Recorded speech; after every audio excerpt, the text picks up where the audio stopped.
تاكل شاورما ولا حواوشي؟ شاورما. نعمل برجر. ايه يعني الغطاسه بتاعت امك دي؟ ايه الروضانه اللي انت فيها دي؟ نعمل سماش برجر كمان يا عم، اروق عليك. نقطع البصل. طب انت عارف احنا بنعمل البصل ده ليه؟ ده بصل جوليان مش جوليان. بنعمله ليه؟ ليه ايه يعني انت بتعمله عشان بنقطعه ليه؟ عشان ما ينفعش يتاكل كبير.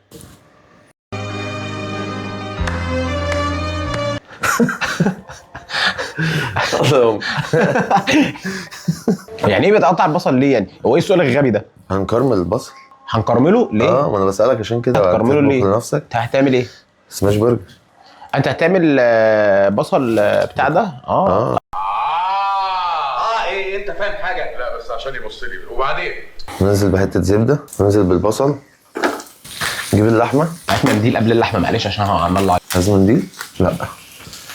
ضايع بين واحده شبه محمد رمضان. بس هننزل كده بايه؟ بشوية مية صغيرين، ننزل عليه بسكر. دي السكر ده عشان يبقى مكرمل؟ هي الكرملة جاية من ايه؟ من الكراميل. ما تكملش كلام، ما تكملش، ما دام وصلت للمرحله دي ما تكملش. نقسم اللحمة. أول ما يوصل اللون ده كده خلاص.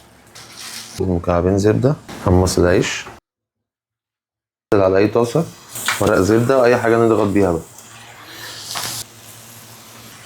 في حد الحركه دي هيفهمها لان الملح ما يطلعش بره. عيني عليك والله، عيني عليك، انت مش فاهم اي حاجه، انت مش فاهم اي حاجه.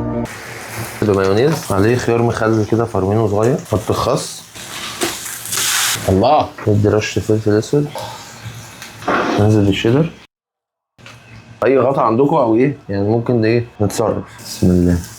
اوه يلا مش هنا استنى. ننزل بقى ايه بالبصل. بسم الله.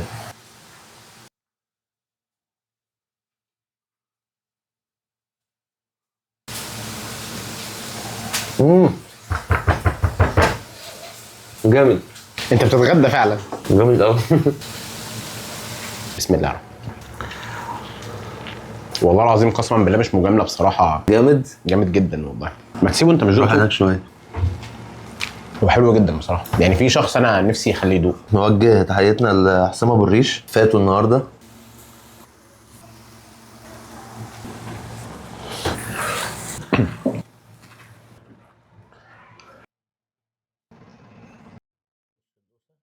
يا رب تكونوا انبسطتوا، جربوها هتتبسطوا، بس زودوا بصل ده اهم حاجه. كل سنه وانتم طيبين وعيد سعيد عليكم، وما تنسوش تكتبوا لي محتاجين الوصفه الجايه.